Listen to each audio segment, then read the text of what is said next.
से 10वीं में एडमिशन दिलाकर लैपटॉप बांटने का काम कर रहा है, ठीक है ना। ये सबको पता है स्टेटमेंट किसका था। मूर्ख वो है को ये नहीं पता कि ट्रिलियन में जीरो कितनी होती हैं। मूर्खों का सरदार कौन है पूरे देश को पता है, सबको पता है, किसी को बताने की जरूरत नहीं कि मूर्खों का सरदार कौन है। मूर्खों का सरदार वो है जो कभी कहता है कि मैंने बांग्लादेश की लड़ाई लड़ी, वो जनता को मूर्ख ही तो बना रहा है, जनता को मूर्ख ही तो बना रहा है। जो 2 करोड़ के नाम पर जनता को मूर्ख बनाता है और 15 लाख के नाम पर मूर्ख बनाता है, और आपका जो है वो ट्रेन के नाम पर झूठ बनाता है, किसानों की आय दुगनी करने के नाम पर झूठ बनाता है, और इसके अलावा हवाई चप्पल वाले को हवाई यात्रा के नाम पर पागल बनाने का काम करता है। मूर्खों का सरदार वो है। ईवीएम से चुनाव होगा, मोदी सरकार बैक है, मैं आज आपको लिख के दे रहा हूँ, क्योंकि 4 राज्यों के जो चुनाव है उनमें भाजपा बुरी तरीके से हार रही है। ईवीएम की बेईमानी इसलिए नहीं करेगी क्योंकि उनको ये पता है कि छोटे चुनाव हारेंगे तभी हम बड़ा चुनाव जीतेंगे, इसलिए यहाँ ईवीएम से खिलवाड़ नहीं चलेगी। एक जगह कांटे की टिक्कर रहेगी, बाकी की जगह पर इनका।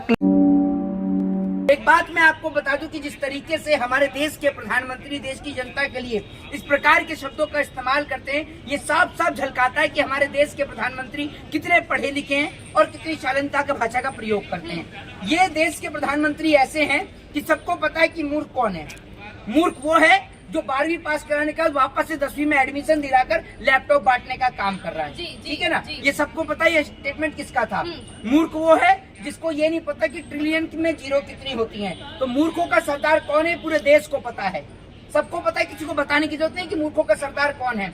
मूर्खों का सरदार वो है जो कभी कहता है कि मैंने बांग्लादेश की लड़ाई लड़ी, वो जनता को मूर्ख ही तो बना रहा है, जनता को मूर्ख ही तो बना रहा है। जो 2 करोड़ के नाम पर जनता को मूर्ख बनाता है और 15 लाख के नाम पर मूर्ख बनाता है, और आपका जो है वो बुलेट ट्रेन के नाम पर झूठ बनाता है, ठीक है, किसानों की आय दुगनी करने के नाम पर झूठ बनाता है, और इसके अलावा हवाई चप्पल वाले को हवाई यात्रा के नाम पर पागल बनाने का काम करता है। तो मूर्खों का सरदार वो है, ये याद रखिए। कांग्रेस ने तो कुछ नहीं करा ना, उनका गड्ढे दिए इसी कांग्रेस ने। एक बात मुझे बताइए, आपने, आपकी उम्र कितनी है? 23-25 साल उम्र होगी आपकी। 25 साल की उम्र अगर आपकी है तो नरेंद्र मोदी जी को भी सत्ता में आए हुए तो 15 साल ही हुए, ठीक है। तो एक बात मुझे बताइए कि आप 15 साल से पहले के स्कूल नहीं जाती थी? जाती थी ना, तो स्कूल भी जाती थी, पढ़ाई भी करी, अस्पताल में इलाज भी हुआ, सारे काम होते थे ना।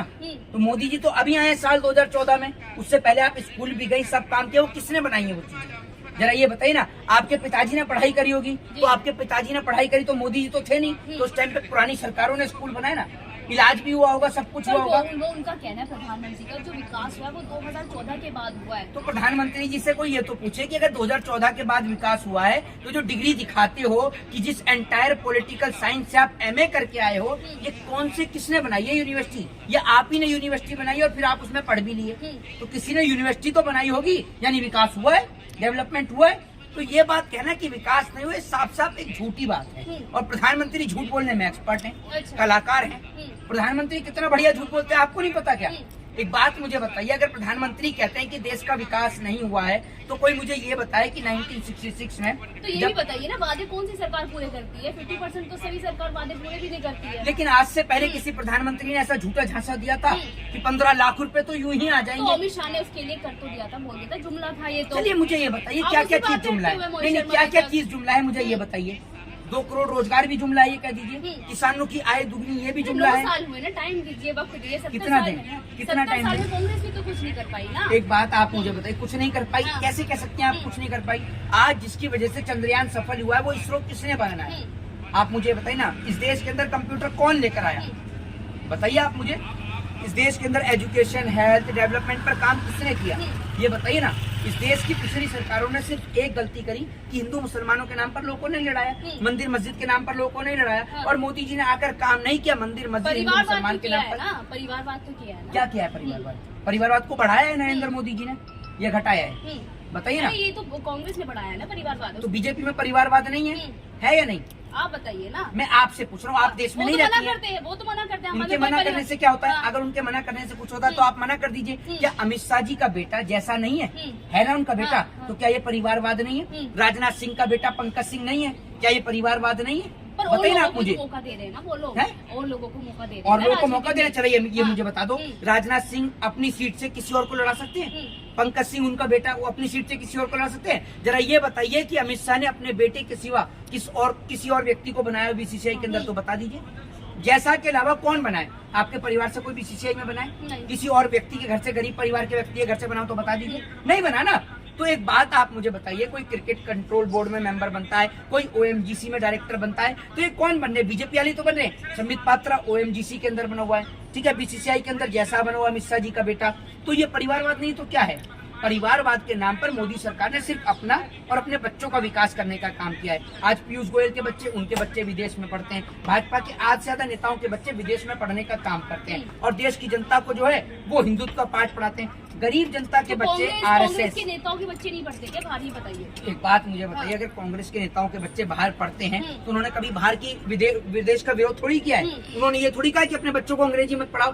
प्रधानमंत्री बोलते हैं कि अंग्रेजी गुलामी का प्रतीक है, जबकि जैसा जो है वो भी इंग्लिश बोलता है। प्रधानमंत्री खुद विदेश में जाके इंग्लिश बोलते हैं। तो अगर अंग्रेजी गुलामी का प्रतीक है तो अंग्रेजी को समाप्त कर दो देश से। समाप्त क्यों नहीं करते भाई? नेताओं के बच्चे, आपने देखा ना एनसीईआरटी का कोर्स वगैरह भी चेंज। तो मुझे ये तो बताओ, तो नेताओं के बच्चे विदेश में पढ़ने क्यों जा रहे हैं? अगर अंग्रेजी गुलामी का प्रतीक है तो जो बीजेपी के नेता हैं वो अपने बच्चों को विदेश में पढ़ने क्यों भेज रहे हैं? यहाँ पढ़ाओ, यहाँ क्यों नहीं पढ़ाते? गुरुकुल में भेजो अपने बच्चों को। अच्छा। गुरुकुल में क्यों नहीं भेजते?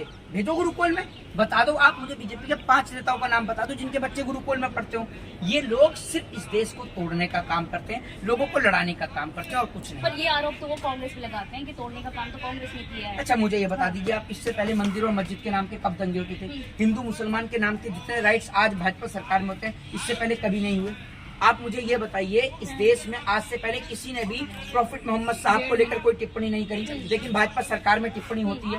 भाजपा सरकार में कभी किसी के बारे में कुछ कहा जाता है, कभी किसी के बारे में कुछ कहा जाता है, कभी किसी धर्म को लेकर, कभी किसी धर्म को लेकर। ये बीजेपी के नेता ही तो करते हैं, और कौन क्या करता है? तो जातिवाद कांग्रेस कर रही है, फिर कौन सा जातिवाद करती है बताइए? ओबीसी की बात कर रही है, बांटने की बात कर रही है। प्रधानमंत्री नरेंद्र मोदी जी नहीं बोलते कि मैं ओबीसी हूँ। प्रधानमंत्री नहीं करते जातिवाद। मोदी से बड़ा कोई जातिवाद करता है? प्रधानमंत्री खुद कहते हैं मैं गरीब माँ का बेटा हूँ, मैं तेली हूँ, ऐसे प्रधानमंत्री खुद बोलते हैं। तो कौन कर रहा है जातिवाद? और सबसे बड़ा जातिवाद तो भाजपा करती है।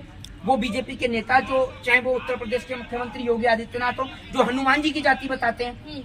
भाई, जिन्होंने भगवानों की जाति बता दी वो तो इंसानों को जाति में बांटने में कसर थोड़ी छोड़ेंगे। तो आप देश को विरोध क्यों करते हैं? वो तो हिंदुत्व को बढ़ावा दे रहे हैं ना। आप भी तो हिंदू है, आप भी टीका लगा के घूम रहे हैं। एक बात मुझे बताइए, हिंदुत्व को बढ़ावा देते हैं तो जरा ये बताइए, क्या हिंदुओं के बच्चों को रोजगार नहीं चाहिए? एजुकेशन, हेल्थ, डेवलपमेंट ये नहीं चाहिए? हिंदुओं की पहचान क्या है? क्या हिंदू उसको कहा जाएगा जो मुसलमानों का खून बहाए? उसको हिंदू कहते हैं? अरे मुझे ये तो बता दीजिए, वही आएंगे सत्ता में। कौन कह रहा है? कौन कह रहा है? हिंदू के बच्चे कहते हैं, तमाम कहते हैं लोग। कौन से तमाम है बताइए? पब्लिक ओपिनियन में कहते हैं सर। अरे मुझे ये तो बता दीजिए, राम को कौन लेके आए? मोदी जी लेके आए राम को। कहते तो वो यही है ना। अरे ये मुझे बताओ, राम को कोई लेके आएगा? राम कहाँ गए हुए थे?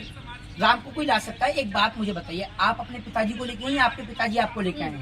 आपके पिताजी आपको इस दुनिया में लेके आए हैं ना, तो राम तो आपको और मुझे लेकर आने वाले हैं। मोदी जी राम को ही लिया है। तो ऐसे तो युवा कह रहे हैं ना आजकल के राम को तो भाई, भी लाइए, जब युवाओं को आप स्कूल नहीं भेजेंगे, कॉलेज नहीं भेजेंगे, मंदिर और मस्जिद में उलझाए रखेंगे। कहते हैं मोहित शर्मा। कौन से पढ़े लिखे कह रहे हैं? एक बात आप मुझे बताओ, सुनो, एक बात आप एक सवाल का मुझे जवाब दो।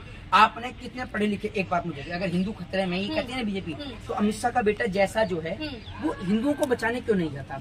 राजनाथ सिंह का बेटा पंकज सिंह नेता बन के क्यों बैठा हुआ है? हिंदुओं को बचाने के लिए क्यों नहीं जाता? स्मृति ईरानी के बच्चे हिंदुओं को बचाने के लिए बजरंग दल और आरएसएस ज्वाइन क्यों नहीं करते? पीयूष गोयल के बच्चे बजरंग दल और आरएसएस ज्वाइन क्यों नहीं करते? मुख्यमंत्री शिवराज सिंह चौहान का बच्चा आरएसएस क्यों नहीं ज्वाइन करता? ये बताइए ना। या हिंदुओं को बचाने का ठेका सिर्फ गरीब लोगों ने रखा है? सिर्फ इस देश की जनता को पागल बनाया जा रहा है कि हिंदू खतरे में। कोई खतरे में नहीं है, आपके बच्चों का भविष्य खतरे में है। अगर अपने बच्चों का भविष्य और इस देश को बचाना है तो भाजपा को भगाना है। होने के नाते आप क्या कहना चाहिए तमाम युवा? नहीं, एक असली हिंदू वो है जो ये कहता है कि जितने राम मेरे हैं उतने आपके भी हैं। राम सिर्फ हिंदुओं के नहीं है, राम हर किसी के, चाहे वो मुस्लिम हो, सिख हो, ईसाई हो। पैगंबर मोहम्मद साहब, प्रॉफिट मोहम्मद साहब सिर्फ मुसलमानों के नहीं है, वो हिंदुओं के भी हैं, सिखों के भी हैं, ईसाइयों के भी हैं। कोई भी भगवान हो, चाहे वो हिंदुओं के हैं, मुसलमानों के हैं, सिखों के हैं, वो ईसाई के हैं, वो किसी के नहीं, वो सबके हैं। ईश्वर, अल्लाह, वाहिगुरु, जीसस सभी के हैं। उनको मानने वाले के अंदर एक इच्छा शक्ति होनी चाहिए। बाकी ईश्वर, अल्लाह सभी के हैं, उनको बांटने का काम मत करें। बस उनमें इतना अंदर है, कोई मंदिर में पूछता है ना कोई मस्जिद में। चलिए, मेरा अंतिम सवाल ये, 2024 में क्या होगा? देखिए, साल 2024 के अंदर अगर ईवीएम से चुनाव होगा तो मोदी सरकार बैक है। मैं आज आपको लिख के दे रहा हूँ, क्योंकि 4 राज्यों के जो चुनाव है उनमें भाजपा बुरी तरीके से हार रही है। ईवीएम की बेईमानी इसलिए नहीं करेगी क्योंकि उनको ये पता है कि छोटे चुनाव हारेंगे तभी हम बड़ा चुनाव जीत पाएंगे। इसलिए यहाँ ईवीएम से खिलवाड़ नहीं चलेगी। एक जगह पर कांटे की टिक्कर रहेगी, बाकी की जगह